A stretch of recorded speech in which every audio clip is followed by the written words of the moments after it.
Episode के start में दिखाया जाता है कि लीलू जाने के लिए गाड़ी में अपना सामान रख रही होती है। दूसरी तरफ लुयान उसे चुपकर गाड़ी में बैठकर देख रहा होता है। लीलू जैसे ही उसे फोन करती है वो उसका फोन नहीं उठाता और कंटिन्यूसली उसे कार में बैठा देख रहा होता है। दूसरी तरफ लीलू का कजन उसे कहता है कि उसे गाड़ी में बैठना चाहिए क्योंकि हम लेट हो रहे हैं। गाड़ी में बैठती है और चली जाती है। लुयान उसे जाता देख इमोशनल हो जाता है। दूसरी तरफ लुयान जैसे ही ऑफिस में आता है वो अपने कैबिन में जाता है और टेबल पर बड़ी कॉन्ट्रैक्ट फाइल को जैसे ही देखता है वो अपने ड्राइवर से कहता है कि उन्हें आकर बोलो फौरन आकर मुझसे मिले।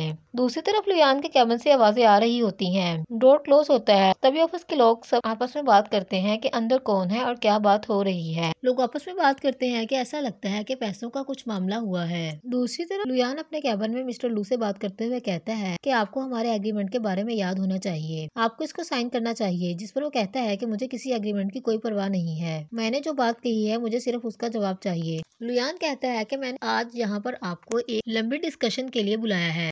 वो कहता है कि आपका क्या ख्याल है कि हमें एक दूसरे के साथ कोऑपरेट करना चाहिए। लुयान कहता है कि हम आपको 50 मिलियन पे करेंगे, लेकिन हम आपकी सप्लाईज को अगले 5 सालों तक खरीदेंगे। लुयान मिस्टर लू से कहता है कि क्या वो पार्टनर बनना पसंद करेगा। मिस्टर लू लुयान से कहते हैं कि उन्हें कॉन्ट्रैक्ट की फाइल चाहिए जो उनकी कंपनी को सेंड करनी है। वो कहते हैं कि वो उनसे अभी कोई और बात नहीं करना चाहते। तभी फौरन से दरवाजा खुलता है और लीलू आ जाती है जिसके हाथ में एक फाइल होती है। लुयान लीलू को देखकर सरप्राइज हो जाता है। वो कहती है कि उसकी वजह से कॉन्ट्रैक्ट में प्रॉब्लम क्रिएट हुई है क्योंकि उसने अभी से सेंड नहीं किया था। वो सॉरी करते हुए फाइल लुयान को देती है, जिसे देखते ही लुयान खुश हो जाता है और मिस्टर लू परेशान हो जाता है और कहता है कि ऐसा नहीं हो सकता। लुयान मिस्टर लू से कहता है कि मुझे लगता है कि अब मुझे कुछ भी कहने की जरूरत नहीं है। वो कहता है कि वो कॉन्ट्रैक्ट के लिए तैयार है। दूसरी तरफ लुयान लीलू का बाजू पकड़कर लेकर आ रहा होता है। वो उसे कहती है कि तुम क्या कर रहे हो, लोग हमें देख रहे हैं। लुयान कहता है कि तुम वापस क्यों आई हो, जिस पर वो कहती है कि उसने लोगों की बहुत सी बातें सुनी और देखी। जिस पर लुयान दोबारा से वही सवाल करता है कि तुम वापस क्यों आई हो। लुयान कहता है कि तुम ऑलरेडी रिजाइन कर चुकी हो। वो कहता है कि तुम न्यूजीलैंड जा चुकी थी, जिस पर वो रोने लगती है और कहती है मैं नहीं गई थी। लुयान कहता है क्यों, जिस पर लीलू रिप्लाई करती है क्योंकि मैं चाहती हूँ कि मैं तुम्हारे काम आ सकूं। वो कहती है कि वो चाहती है कि वो हर छोटी छोटी चीज में उसकी मदद करे और उसके आसपास रहे। तभी लुयान फौरन से उसे हक करता है और लिप किस करने लगता है। दूसरी तरफ एन फैमिली मिलकर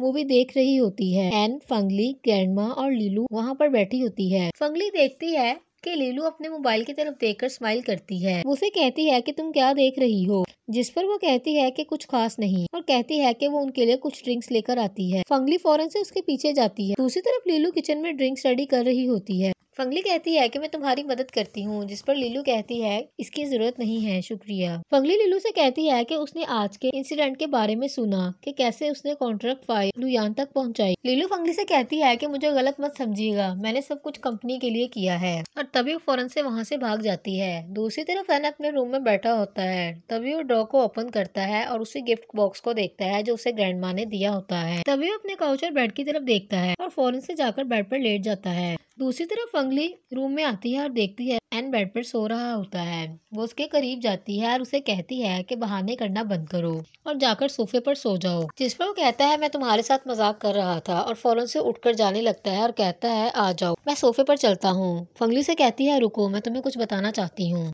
वो कहती है कि लीलू के साथ कुछ मसला जरूर है। तभी एन कहता है तुम ठीक कह रही हो। फंगली जैसे ही बातों में खोती है एन उसे पीछे से पकड़ने लगता है। फंगली कहती है मुझे ऐसा लगता है कि लुयान के साथ उसकी कोई बात हुई है, जिस पर एन कहता है मैंने नोटिस नहीं किया। तभी फंगली उसके शोल्डर पर सर रखती है और कहती है मैंने नोट किया है। वो जैसे ही रोमांटिक होने की कोशिश करते हैं नीचे से ग्रैंडमा की आवाज आती है कि एन के अंकल की कॉल आई है, वो आकर उनकी बात सुने। जिस पर उसे बहुत गुस्सा आता है और वो कहता है ठीक है। एन जैसे ही उठ के जाने लगता है वो दोबारा से वापस आता है, कहता है मेरा फोन और यहाँ वहाँ ढूंढने लगता है और मौका मिलते ही फंगली को लिप किस कर लेता है। दूसरी तरफ मैडम एन की बेटी के बाल बना रही होती है और उसे कहती है कि वो जल्दी से ठीक हो जाए। तभी वो फौरन से मेड का नाम लेती है, जिस पर वो काफी खुश होती है और कहती है रुको, मैं अभी तुम्हारी माँ को बताकर आती हूँ। तभी सब फैमिली मेंबर बैठे होते हैं और वो बारी बारी से सबको पहचानती है। वो ग्रैंडमा और एन को पहचानती है और फंगली पर आकर स्टॉप हो जाती है। एन उसे कहता है आंटी क्या आपको याद नहीं, ये फंगली है। तभी उसकी नजर लीलू पर पड़ती है और वो फौरन से उसके पास जाती है और उसे कहती है कि तुम कितनी बड़ी हो गई। वो खुश होने लगती है,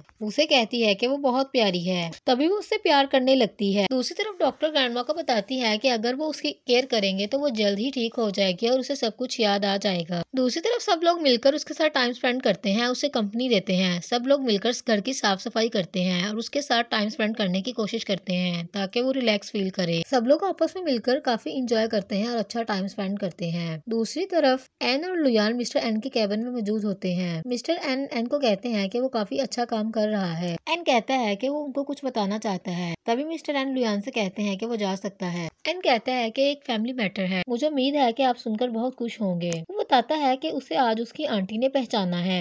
एन कहता है कि वो क्लियरली हमें नहीं पहचान सकी, लेकिन उसकी कोशिश अच्छी है। एन बताता है कि ग्रैंडमा चाहती है कि आंटी को घर में फुल कंपनी दी जाए ताकि उन्हें सब कुछ जल्दी याद आए। जिस पर एन के फादर कहते हैं कि वो अभी बिजी हैं, वो जैसे ही फ्री होंगे घर वापस आएंगे। अब तुम जा सकते हो, मुझे अपने क्लाइंट को बुलाना है। जिस पर एन ओके बोलता है और चला जाता है। दूसरी तरफ फैंग जिनके घर के बाहर खड़ा होता है और वो एन को मैसेज करता है कि उसे आज कुछ जरूरी काम है जिस वजह से वो ड्यूटी पर नहीं आ सकता। दूसरी तरफ यिन जैसे ही बाहर आती है, फैंग उससे पूछता है कि वो उसके कॉल का जवाब क्यों नहीं देती। जिस पर यिन उसे कहती है तुम कौन हो और मैं क्यों तुम्हारी कॉल का जवाब दूं। वो कहता है कि मैं तुम्हारे लिए परेशान हूँ। जिस पर यिन कहती है कि वो बिल्कुल ठीक है और वो डेट पर जा रही है। फैंग उसे कहता है कि वो डेट पर नहीं जा सकती, उसे रेस्ट की बहुत जरूरत है। वो फैंग की बात सुने बगैर गाड़ी में बैठती है और चली जाती है। दूसरी तरफ फैंग जिन का पीछा करता है और उसी रेस्टोरेंट में जाता है जहाँ पर वो होती है। तभी फैंग उनकी बातें सुनने लगता है जिसमें एक लड़का जिनको कह रहा होता है कि वो एक अकेली माँ का दुख समझता है, वो उसकी और उसके बच्चे की पूरी केयर करेगा। तभी उसकी कॉल आती है और उठकर वहाँ से चला जाता है। फैंग फौरन से उसके पीछे जाता है। वो कॉल पर किसी से बात कर रहा होता है जो एक लड़की होती है। वो उसे लव यू बोलता है। जैसे वो पीछे मुड़ता है, वो देखता है कि फैंग उसके पीछे खड़ा होता है। वो उसे कहता है कि क्या मैं आपकी कोई मदद कर सकता हूँ। जिस पर फैंग कहता है कि क्या तुम्हारी कोई गर्लफ्रेंड है। फैंग उसे कहता है कि एक तरफ तुम एक लड़की से ये वादा कर रहे हो कि तुम उसका और उसके बच्चे का ख्याल रखोगे और दूसरी तरफ तुम एक गर्लफ्रेंड भी रखते हो। जिस पर वो स्माइल करता है और कहता है कि वो सिर्फ पैसों के लिए उससे शादी कर रहा है। अभी फैंग उससे बात कर ही रहा होता है कि तभी उसे एन की कॉल आ जाती है और वो लड़का दोबारा से अंदर चला जाता है। फैंग इनको कहता है कि वो एक इमरजेंसी डील कर रहा है, वो बाद में एन से बात करेगा। जैसे ही वो इनके पास जाकर बैठता है, फैंग उसे आकर कहता है कि तुम इसे अपने घर में कैसे रख सकती हो। वो लड़का कहता है कि तुम्हारा मसला क्या है। जिस पर यिन से कहती है तुम क्या चाहते हो। तो वो इनको कहता है कि इसकी एक गर्लफ्रेंड है। यिन कहती है कि उसे इस बात की कोई परवाह नहीं है। तभी वो कहता है कि सीन मुझे लगता है कि आपको पहले इस लड़के के साथ बात क्लियर कर लेनी चाहिए, क्योंकि मैं एक डॉक्टर और चाइल्ड स्पेशलिस्ट हूँ, इसलिए मेरे पास ज्यादा टाइम नहीं है कि मैं आपके पास ज्यादा टाइम रुक सकूं। मुझे कहीं और भी जाना है। फैंग जैसे ही ये सुनता है वो एम्बेरस्ड हो जाता है।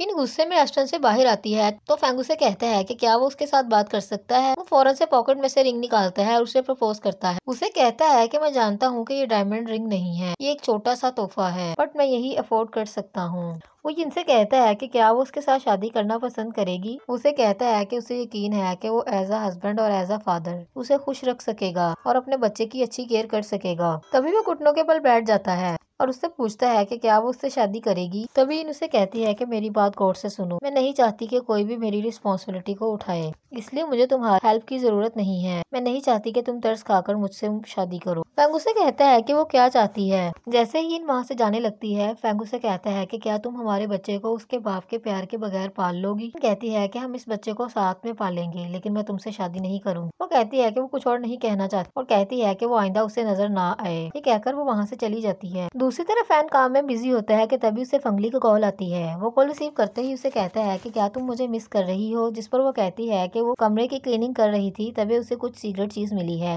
वो एन से कहती है कि जब वो घर वापस आएगा तो वो उसे सब कुछ बताएगी। जिस पर एन कहता है ऑफ कोर्स, क्यों नहीं। फंगली उसे कहती है कि वो जल्दी घर वापस आ जाए। तभी एन फौरन से मीटिंग को कैंसिल करके घर के लिए निकल जाता है। दूसरी तरफ सब लोग मिलकर फंगली के रूम की क्लीनिंग कर रहे होते हैं, जिसमें ग्रैंडमा, मे, लीलू और आंटी भी शामिल होती हैं। एन हाई स्पीड पर घर वापस आता है। जैसे ही वो घर वापस आता है, वो देखता है कि सब लोग साथ में बैठे होते हैं और टेबल पर बच्चे के छोटे छोटे कपड़े रखे होते हैं। दूसरी तरफ फंगली तंजिया मुस्कुराते हुए एन से पूछती है कि ये क्या है। जिस पर एन हिचकिचाता हुआ ग्रैंडमा की तरफ देखता है, जिसमें ग्रैंडमा उसे नहीं की तरफ इशारा करती है। एन फंगली को कहता है कि ये उसने फंगली के लिए सरप्राइज गिफ्ट लिया था। जिस पर फंगली काफी सरप्राइज होती है। दूसरी तरफ एन फंगली के कदम में बैठा होता है। फंगली से कहती है कि अपना सर उठाओ और मेरी तरफ देखो और मुझे बताओ कि ये सब कुछ क्या है, जिस पर वो उसे बताता है कि ये ग्रैंडमा ने उसे दिया था। वो चाहती है कि हम बच्चा पैदा करें, जिस पर फंगली कहती है कि ग्रैंडमा एक रियल लेडी हैं, वो ऐसा चाह सकती हैं। जिस एन कहता है कि वो सच कह रहा है, वो कोई झूठ नहीं बोल रहा। तभी वो ओटिया को बुलाता है और उसे कहता है कि क्या वो उसे टेस्टिफाइड करवा सकता है, जिस पर ओटिया कहता है कि वो उनके घर के मामलात में नहीं बोल सकता। एन उसे कहता है कि ठीक है, वो स्टडी में जाकर सो सकता है अगर फंगली को उससे कोई भी इनसिक्योरिटी है तो। जिस पर फंगली उसे कहती है रुको, हम मैटर को चेंज करते हैं। वो उसे अपने पास आकर बैठने के लिए बोलती है। वो फौरन से आकर उसके पास लेट जाता है। फंगली उसे कहती है कि तुम्हें रिलैक्स फील करना चाहिए। उसे बोलती है कि अपनी आंखें बंद करो। उसे कहती है कि वो काउंटिंग करना स्टार्ट करे। तभी एन काउंटिंग करना स्टार्ट करता है। तभी फंगली फौरन से उसे लिप किस कर लेती है। तभी एन फौरन से खुश हो जाता है और वो दोनों आपस में लिप किस करने लगते हैं, जिसमें वो दोनों काफी सेटिस्फाइड होते हैं।